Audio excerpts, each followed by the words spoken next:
మీలో ఎవరైనా అడిగి అడిగి అలసిపోతే మీతో దేవుడు చెప్పమని నా హృదయాన్ని రేపిన మాట, ఒక సమయం వస్తుంది, పౌలు నోట ఉన్న ఈ మాటే నీ నోట దేవుడు ఉంచుతాడు. నమ్ము అంతే, జస్ట్ నమ్మంతే. పౌలు నోట ఏ మాట ఉందో, మీ తండ్రిగా పదే పదే నా నోటితో ఏ మాట పలికేనో అదే నోట మీ నోట దేవుడు ఉంచునుగాక. మీరు మీ పిల్లలకి చెప్తారు, మీ పిల్లలకి చెప్తారు, రే నాన్న మన దేవుడు ఎవరో తెలుసా?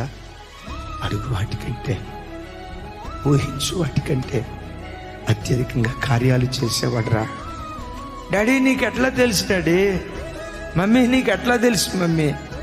నేను అనుభవించాను, ఆయన ప్రేమ నేను అనుభవించానురా, ఆయన ఉపకారాన్ని నేను అనుభవించానురా అని నీ నోట ఈ దివ్యమైన మాట నిశ్చయంగా నా దేవుడు